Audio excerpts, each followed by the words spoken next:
Welcome back to the workshop. Today we're gonna be making yet another sword, but not just any sword. A Damascus Viking sword. A literal blizzard right now makes this build all the more Viking-y. Like I'm on the shores of the North Sea. This sword is a custom order. The customer wants it to be pretty historically accurate. I'm not gonna make it entirely historically accurate. I am going to upgrade the structural integrity of it with obviously modern steels and a threaded pommel nut construction instead of a peened over construction. So I did forge out this Damascus sword with a bunch of other stuff, so I did not film the forging of this sword. Right now we're starting off with the sword being rough ground and thermal cycled.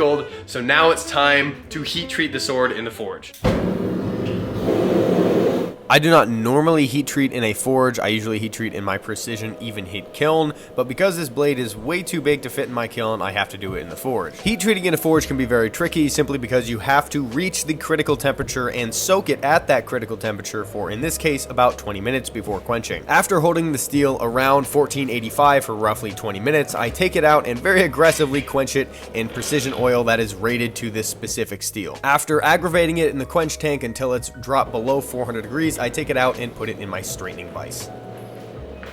Now that the sword is heat treated and tempered, it came out very, very straight in all dimensions. Let's get to grinding this sword. The first and most challenging step of grinding this sword is getting that fuller to depth and making sure it is straight and equidistant from the edges. After the fullers are finished ground, I move on to a flat platen to roughen the bevels, and after I get past about 220 grit, I move to a large contact wheel to get rid of any undulations and to prepare the blade for polishing by going up to about 600 grit. We have the sword finished ground. It is ready for hand sanding, but before we hand sand it, we're gonna make all of the handle components and get them pretty much finished because we don't want to scuff up that nice hand sanded finish before we etch this Damascus blade. First up, we have this guard. I've gotten it perfectly flat and 90 degrees on all the faces, and I have scribed out where our slot is going to be, and I've started by drilling 2 holes. I'm gonna drill some more holes and mill this slot out completely.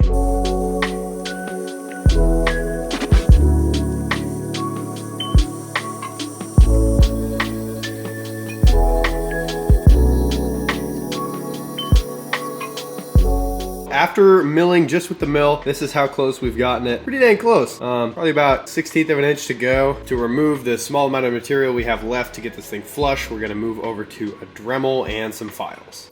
On most swords, you'll see a very large, oversized, kind of unsightly slot where the blade goes into the guard. On my swords, I like to do a very tight and tailored tapering slot so the shoulders seamlessly go right into the guard. Now that we have the guard fit up onto our sword, it's looking really, really nice. We have that up to a rough 220 grit on the surface. There's gonna be a little fine tuning that happens later, but now we can move on to cleaning up the bottom of this and then getting our handle block cut and slotted. All right, so we got the tang slotted and bedded. Basically what bedding a tang is you make your slot in there and you make the slot actually proud of the blade, so it's actually a little bit loose on your tang. What this does is it relieves any stresses that the wood may cause if it warps or shrinks or anything. It keeps it from cracking because you have that buffer area between the slot and the outside of that slot in your handle. You then take epoxy. I use 6-hour epoxy for this, and basically you fill the inside of your handle slot with epoxy. You completely grease up the tang with a thin layer. I use machining grease. You push your handle on there and you let it sit until the epoxy sets up. In this case, the epoxy has set up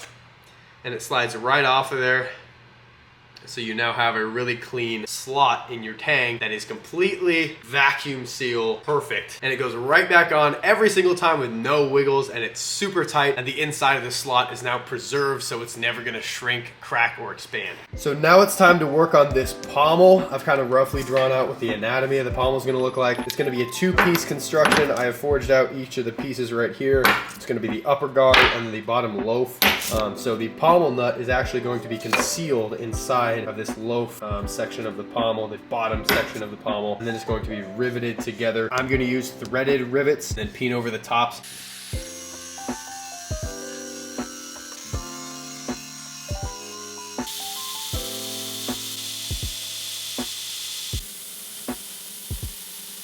So we have the tang tapered into a rod. It is all radius and temper has been drawn back so it's not gonna snap. And we have our pommel, our upper guard here, all scribed out. And we have our central hole drilled in there already. And so basically what we're gonna do now, see those scribe lines on the side right there, is we're going to mill out a slot down to that scribe line right there to fit on this about halfway. And so we have room for the pommel nut to actually sink into this upper guard and be hidden by the loaf section of the pommel. So let's get this pommel milled out and fit up to the end of the tank.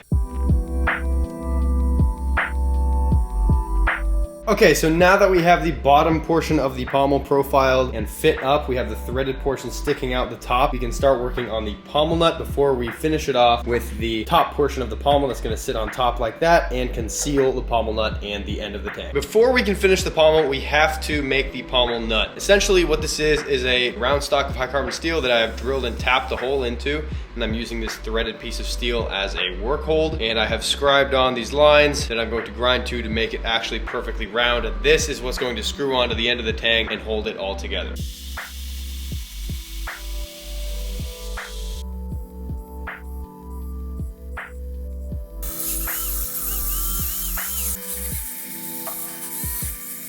We have the pommel nut pretty much done. I made it so it could fit a 10mm wrench. Super easy to screw on and off. As you can see, the tang is flush with the top there, and that really torques all this down super tight. And this pommel nut is now hardened. So we have just about a ½ inch of threading holding this on, which is more than enough to keep this thing securely in place. Now we're gonna start working on this, the loaf pommel that's going to go on top of this, and then we'll start drilling the holes for the rivets and obviously drilling the hole to conceal this pommel nut. Here's a closer look at the pommel nut. It is quite simple.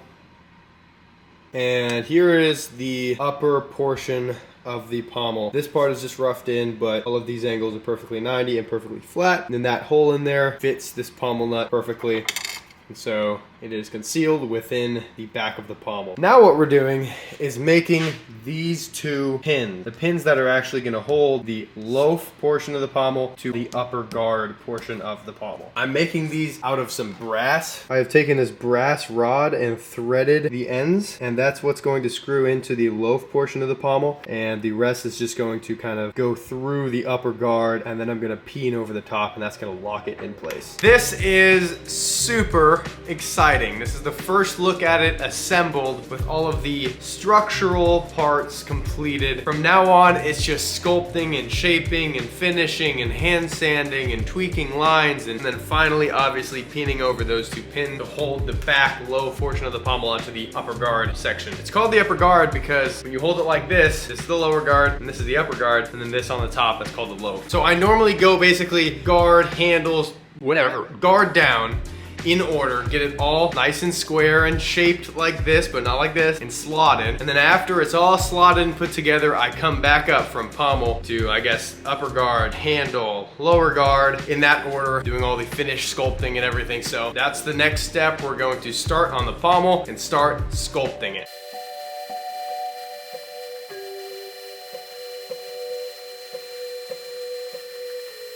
Now that we have the loaf of the pommel pretty much finished sculpted, there's a couple little bumps and stuff that I'm gonna smooth out with sandpaper, but this is right off the J-Flex belt. So now I'm going to use some files, file in these grooves where the twisted wire is going to be inlaid into this.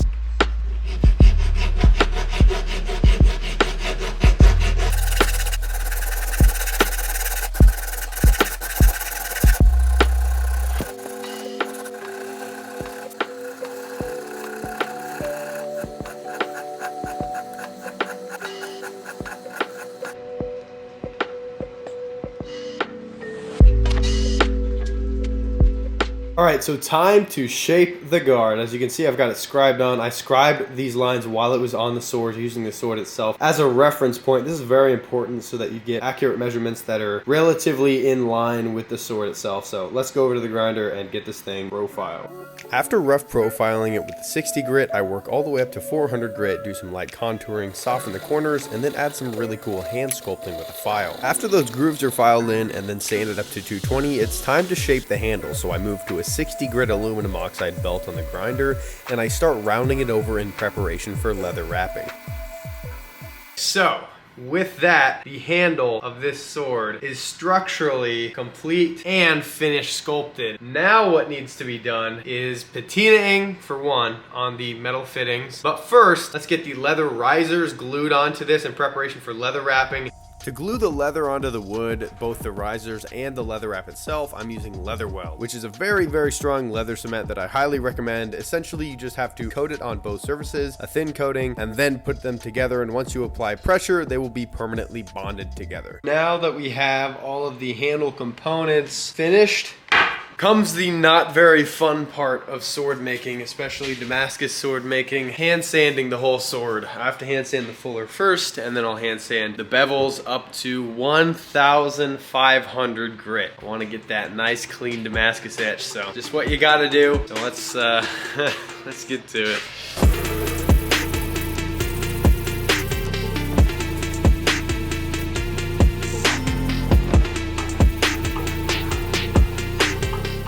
Now that I have the sword, after a very long time of hand sanding and 3 whole grams of reduction in weight through hand sanding, it is time to patina the fittings and leather wrap this handle. Okay, so we are all set up to do this leather wrap. We have our piece of leather that I've stretched over these risers and gotten to fit perfectly, and I've also punched a bunch of holes in there for the actual threading. Again, I'm using this cotton cord here and 2 very, very small needles. I'm just gonna cross hatch it, and I'm going to be securing it all with leather weld. I will do this and then check back in with you guys once it is done. It is the next day. We have this thing leather wrapped and stitched, and then I wrapped it in this hemp cord. This is slightly thicker than what I normally do because this is a Viking sword. I want it to look a little bit more rough and bold, so I went with this, and this is gonna give texture and also hug the leather into the risers that I've put in there. So I've left this overnight so the leather can dry out, because I did spray it with some water to get it kind of damp before I did this, so this left texture in there. The handle has now been dyed black. Looks really, really nice. We're gonna let it sit here and dry, and then we're gonna come back and burnish everything and get it looking really nice. But now we have to patina all of the fittings and add the wire inlay to the loaf part of the pommel. As you can see, my setup is basically the same as the last video with the Scottish Army sword, except I'm using this. This stuff takes a few coats, but it gives a really, really nice thick coating of dark, dark blue oxides, and I want more of a dark blue oxide rather than like a marbled black oxide layer on these. I'm gonna apply it with this paintbrush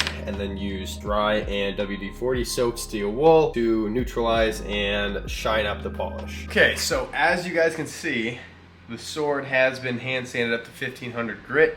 I've got my maker's mark engraved right on the bevel, and it is now ready to etch and bring out that beautiful Damascus pattern. While this is etching, I'm gonna do the finishing touches on all the fittings, so hopefully by the time this is done etching, the entire sword should be completed and ready for final assembly.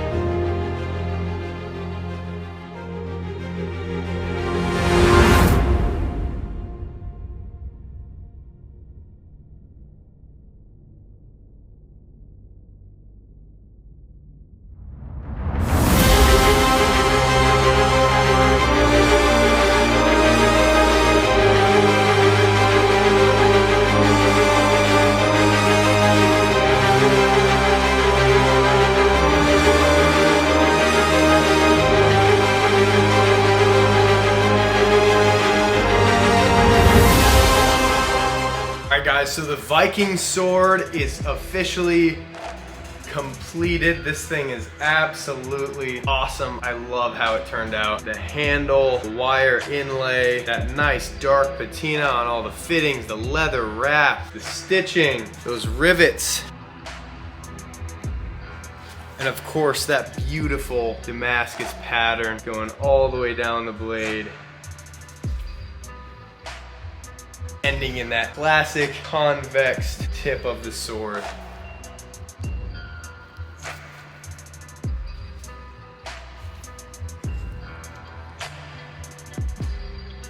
So that's gonna be it for this build video. I hope you guys enjoyed it. Definitely make sure to subscribe if you want to see me make more awesome stuff just like this. I have another build coming up, so subscribe if you want to see that video. And also go follow me on Instagram and TikTok if you want to see more in-depth looks at the process as I make these awesome swords and knives. I hope you guys enjoyed watching me make this Damascus Viking sword. Thanks for watching.